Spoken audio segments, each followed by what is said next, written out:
Assalamualaikum warahmatullahi wabarakatuh. Selamat siang, Ibu Vega Febri Mulyati, selaku dosen mata kuliah pengantar sistem informasi bisnis. Selamat siang teman-teman dari Prodi PJJ S1 Sistem Informasi. Pada hari ini saya ingin membawakan paparan sesuai dengan tugas ujian akhir semester saya. Jadi dengan paparan ini berjudul perkembangan teknologi pada bidang bisnis dari industri 1.0 hingga saat ini. Mari kita mulai paparan ini.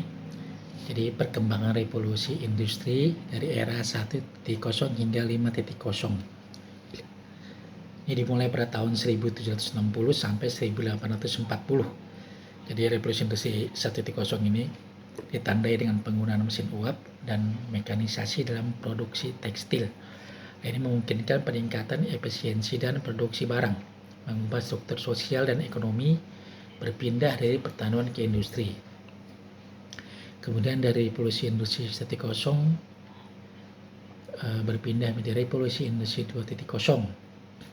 Nah, pada revolusi industri 2.0 ini listrik sebagai sumber tenaga baru, menggantikan uap ya, serta pengenalan jalur perakitan.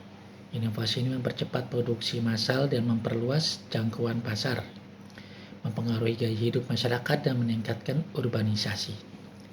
Nah, revolusi industri 2.0 ini berlangsung pada tahun 1840 hingga 1900. Nah, setelah tahun 1900 sampai tahun 1970 itu terjadi revolusi industri 3.0. Ditandai dengan otomatisasi dan penggunaan komputer dalam proses produksi. Teknologi informasi mulai digunakan untuk mengelola proses produksi dan mengoptimalkan efisiensi, mengubah cara perusahaan beroperasi. Pengertian revolusi industri memahami transformasi besar dalam dunia industri. Yang pertama, definisi revolusi industri adalah perubahan besar yang terjadi dalam dunia industri disebabkan oleh inovasi dalam pengolahan sumber daya yang membuat setiap proses lebih efektif dan efisien. Yang kedua, perubahan yang cepat.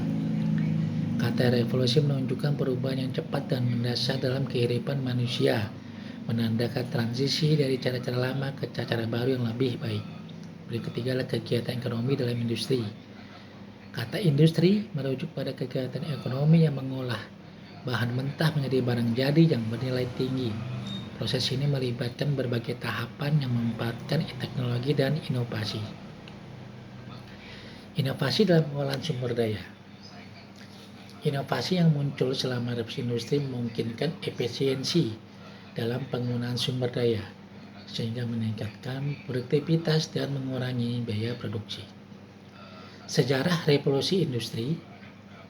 Nah, revolusi industri mulai dari era 1.0 yang ditandai dengan penggunaan mesin uap hingga era 4.0 saat ini yang ditandai dengan digitalisasi dan otomatisasi dalam proses industri.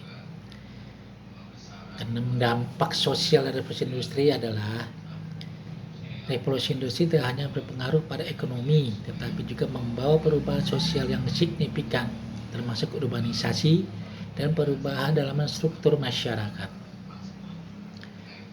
Era 1.0 hingga 4.0. Setiap era revolusi industri memiliki ciri khas tersendiri, dari pengenalan mesin hingga penerapan teknologi informasi dan komunikasi di era 4.0. Latar belakang sejarah revolusi industri. Perjalanan dari revolusi pertama hingga keempat. Pada tahun 1760, revolusi industri 1.0 dimulai dari Inggris. Revolusi industri pertama kali terjadi di Inggris, menandai peralihan besar dalam cara kerja dan produksi. Pada periode ini, mesin bertenaga uap mulai menggantikan pekerjaan manual, mengubah industri dan masyarakat secara drastis. Pada tahun 1984, pengenalan mesin uap. James Watt memperkenalkan mesin uap yang lebih efisien, memungkinkan lebih banyak industri untuk beroperasi dengan tenaga mesin. Ini mempercepat produksi dan mengurangi ketergantungan pada tenaga manusia. Kemudian pada tahun 1800 terjadi perkembangan pabrik. Pabrik mulai bermunculan di Inggris, menyediakan tempat bagi banyak pekerja dan memfasilitasi produksi massal barang. Ini juga menciptakan lingkungan kerja yang baru serta kali berbahaya. Era revolusi industri 1.0. Ini ada transformasi teknologi dampaknya. Perkembangan revolusi industri 1.0. Revolusi industri 1.0 terjadi pada abad ke-18 pada tahun 1160 sampai 1840. Ditandai dengan penemuan mesin uap oleh James Watt. Ini merupakan awal peralihan cara kerja manusia menuju metode yang lebih modern. Kemudian adanya inovasi mesin uap. Mesin uap yang berbahan bakar batu bara ini awalnya digunakan dalam industri tekstil di Inggris. Inovasi ini merevolusi cara produksi dan meningkatkan efisiensi kerja. Ekspansi ke berbagai industri. Seiring berjalannya waktu, mesin uap mulai digunakan di berbagai sektor, termasuk pertanian, perkembangan, transportasi, dan manufaktur, menggantikan tenaga manual. Dampak sosial dan ekonomi. Revolusi ini membawa dampak besar pada struktur sosial dan ekonomi, mempercepat urbanisasi, dan menciptakan lapangan kerja baru dalam industri. Perubahan dalam metode produksi. Dengan adanya mesin uap, metode produksi berubah dari berbasis manual menjadi otomatis, meningkatkan produktivitas dan menurunkan biaya produksi. Contoh dampak revolusi industri 1.0. Di sini ada tabel rangkumannya. Jadi ada 3 tabel: faktor pemicu, dampak, dan contoh penemuan. Nah, faktor pemicunya: stabilnya ekonomi dan politik Inggris yang memicu revolusi agraria. Dampak: perubahan cara kerja manusia dalam produksi dan mengolah sumber daya dengan lebih efektif dan efisien dari sebelumnya. Contoh penemuannya adalah mesin uap, kereta uap, sistem produksi skala besar. So, kita masuk pada era revolusi industri 2.0. Perkembangan revolusi industri 2.0. Setelah berakhirnya era 1.0, industri memasuki tahap baru yang dikenal sebagai revolusi industri 2.0. Perkembangan ini menandai pergeseran signifikan dalam cara produksi dan efisien industri. Waktu terjadinya. Revolusi industri 2.0 terjadi pada awal abad 19, tepatnya pada tahun 1870-an. Ini adalah periode di mana banyak inovasi dan perubahan besar dalam sektor industri mulai terlihat. Fokus pada energi listrik. Era ini menekankan pemanfaatan energi listrik untuk meningkatkan efisiensi mesin produksi di setiap lini. Teknologi listrik berperan penting dalam mempercepat proses produksi dan mengurangi biaya. Pentingnya teknologi listrik. Penemuan listrik menjadi pendorong utama bagi revolusi ini. Pertanyaan yang muncul adalah, mengapa penemuan listrik dapat memicu revolusi industri 2.0? Inovasi ini memungkinkan pengembangan mesin yang lebih canggih dan efisien. Nah, kemudian contoh dampak revolusi industri 2.0. Sini ada 3 tabel juga. Nah, ini dampak signifikan terhadap produksi dan teknologi pada masa Perang Dunia Kedua. Faktor pemicunya adalah kestabilan ekonomi dan politik Inggris yang memicu revolusi agraria dan melahirkan inovasi mesin-mesin bertenaga uap. Dampaknya, perubahan cara kerja manusia dalam produksi dan mengolah sumber daya dengan lebih efektif, efisien dari sebelumnya. Contoh penemuan: arus listrik AC/DC, alat telekomunikasi, kemudian sistem produksi massal. Kemudian kita masuk lagi selanjutnya kepada era revolusi industri 3.0. Ini kita lihat transformasi teknologi dan dampaknya. Yang pertama, gambaran umum revolusi industri 3.0. Revolusi 3.0 adalah fase yang dimulai pada tahun 1970, ditandai oleh kemajuan teknologi digital yang mulai merubah cara diproduksi dan dikendalikan. Perkembangan melalui teknologi digital. Era ini ditandai dengan pengenalan mesin yang berbasis teknologi digital dan otomatisasi. Ini memungkinkan produksi yang lebih efisien dan mengurangi ketergantungan pada tenaga kerja manusia. Yang ketiga, transisi ke era digitalisasi. Revolusi ini menandai peralihan besar menuju era digitalisasi, di mana informasi dan data menjadi inti dari proses industri, menggantikan metode manual yang sebelumnya dominan.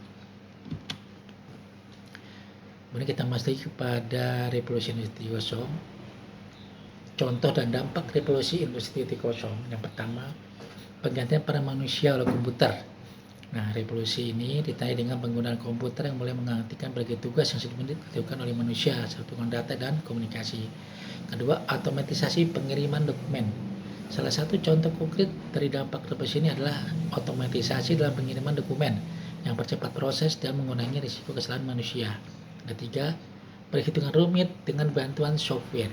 Komputer ini memungkinkan memindahkan formula yang rumit dengan lebih cepat dan akurat, meningkatkan efisiensi dalam berbagai bidang termasuk keuangan dan teknik. Keempat, pencatatan keuangan yang lebih efisien. Dengan adanya software akuntansi, pencatatan keuangan menjadi lebih terorganisasi dan mudah diakses yang membantu dalam pengambilan keputusan bisnis. Perubahan pola relasi sosial. Revolusi ini juga mengubah cara orang berinteraksi dan berkomunikasi dengan munculnya platform digital yang memfasilitasi hubungan antar individu dan organisasi. Komunikasi yang lebih cepat dan efisien. Teknologi digital memungkinkan komunikasi yang lebih cepat, baik itu melalui email, pesan instan, atau video conference, pengaruhi cara kerja dan kolaborasi. Kita masuk lagi pada era revolusi industri 4.0. Ini transformasi dan teknologi dalam dunia informasi. Yang pertama, kemunculannya di abad ke-21. Era revolusi industri 4.0 mulai muncul pada abad ke-21 menandai transisi signifikan dalam cara industri beroperasi dengan mengintegrasikan teknologi canggih. Yang kedua, ciri utama pemanfaatan data, informasi, dan komunikasi. Ciri utama dari revolusi industri 4.0 adalah pemanfaatan data, informasi, dan komunikasi yang terakselerasi, memungkinkan efisiensi dan produktivitas yang lebih tinggi dalam industri. Yang ketiga, teknologi terkait IoT dan AI. Teknologi yang terlibat ini mencakup Internet of Things dan Artificial Intelligence atau AI yang memungkinkan pengumpulan dan analisis data secara real time. Yang keempat, pembelajaran mesin dan pembelajaran dalam. Machine learning dan deep learning merupakan bagian integral dari revolusi industri 4.0 yang digunakan untuk meningkatkan kemampuan sistem dalam memproses dan menganalisis data kompleks. Yang kelima, sistem cloud. Cloud system memberikan fleksibilitas dan skalabilitas dalam penyimpanan data dan pemrosesan informasi, memungkinkan perusahaan untuk beroperasi lebih efisien dan responsif. Yang keenam, fokus pada keberlanjutan. Revolusi industri 4.0 juga menekankan pentingnya keberlanjutan dengan mengembangkan solusi yang tidak hanya efisien tetapi juga ramah lingkungan. Nah, di sini kita lihat ada contoh dampak revolusi industri 4.0 isi dari 9. Yang pertama adalah otomatisasi proses, kemudian kedua big data, yang ketiga Internet of Things, keempat cloud computing, yang kelima kecerdasan buatan, yang keenam manufaktur pintar, yang ketujuh augmented reality, yang kedelapan virtual reality, dan yang kesembilan adalah cyber security. Jadi penjelasannya yang pertama, otomatisasi proses ini jadi memungkinkan perusahaan untuk mengotomatisasi seluruh proses produksi. Ya, contohnya yang kedua big data. Jadi big data ini merujuk pada pengolahan volume besar data. Dan yang ketiga, Internet of Things. Jadi memungkinkan terjadi interkoneksi perangkat melalui internet. Yang keempat, cloud computing. Cloud computing ini menawarkan akses fleksibel ke sumber daya komputasi melalui internet.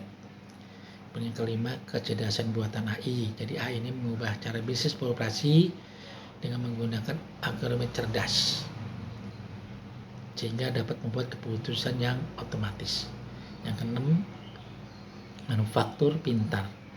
Manufaktur pintar ini mengintegrasikan teknologi digital dengan proses manufaktur. Yang ketujuh, augmented reality. Jadi AR ini memberikan pengalaman interaktif dan menggabungkan elemen digital ke dalam dunia nyata. Yang kedelapan, virtual reality. Jadi VR ini menciptakan simulasi dunia nyata yang dapat digunakan dalam pelatihan. Yang kesembilan, cyber security. Nah, dengan meningkatnya digitalisasi, jadi pasti akan terjadi ancaman cyber. Nah, makanya diperlukan ahli cyber security. Kemudian kita analisis dampak revolusi industri juga. Jadi ada 7. Yang pertama, dampak positif. di bidang ekonomi bisnis. Yang kedua, peningkatan lapangan kerja. Yang ketiga, akses terhadap barang dan jasa. Yang keempat, inovasi dan teknologi baru. Yang kelima, dampak lingkungan. Yang keenam, perubahan sosial dan budaya. Dan yang ketujuh, pengaruh terhadap politik. Nah, dari dampak tersebut ada positif dan negatif. Nah, ini kita lihat dampak negatif dengan industri. Yang pertama adalah terjadi dampak di bidang ekonomi. Yang kedua, terdapat kesenjangan sosial yang meningkat. Yang ketiga, dampak lingkungan yang merugikan. Yang keempat, penurunan kualitas hidup. Dan yang kelima, ketahanan ekonomi yang rentan. Nah, di sini kita ada membedakannya perbedaan industri 4.0 diantaranya adalah industri 4.0 otomatisasi dan perkembangan manusia oleh teknologi. Yang kelima adalah industri yang 5.0 adalah kolaborasi antara manusia dan teknologi. Kemudian peran teknologi industri 4.0 teknologi seperti AI menggantikan banyak pekerjaan manusia. Industri 4.0 teknologi seperti AI bekerjasama dengan manusia untuk meningkatkan efisiensi. Ketiga adalah pendekatan. Industri 4.0 pendekatan lebih fokus pada mesin otomatisasi. Industri 4.0 pendekatan yang fokus pada pengalaman manusia dan interaksi. Kemudian inovasi. Industri 4.0 inovasi teknologi seringkali mengambil aspek manusia. Nah, di industri 4.0 ini inovasi yang mengutamakan keseimbangan antara teknologi dan manusia. Sekarang selanjutnya adalah keterlibatan manusia. Nah, di industri 4.0 ini keterlibatan manusia semakin kurang. Untuk di industri 5.0 keterlibatan manusia sangat penting dan dihargai. Faktor pemicu revolusi industri ada 4. Faktor teknologi, faktor ekonomi, faktor sosial budaya, dan faktor politik. Penerapan teknologi di beberapa industri bisnis klaim. Nah, ini terjadi menjadi 5 ya. Yang pertama, pentingnya transformasi digital dalam bisnis. Yang kedua, peran sasana digital dalam mendukung pertumbuhan bisnis. Yang ketiga, menggunakan tren teknologi terkini. Yang keempat, mengadaptasi perubahan dalam lingkungan bisnis. Dan yang kelima, meningkatkan pengalaman pelanggan. Nah, di sini ada referensi terbaru ya. Jadi ada buku ya, untuk referensi dari perkembangan industri ini. Di antaranya adalah karangan Klaus Schwab, The Fourth Industrial Revolution. Nah, buku ini memberikan wawasan mendalam tentang perubahan besar yang dibawa oleh revolusi industri keempat, termasuk dampaknya terhadap ekonomi dan masyarakat. Terima kasih. Demikianlah paparan saya pada hari ini. Dan saya ucapkan terima kasih. Assalamualaikum warahmatullahi wabarakatuh.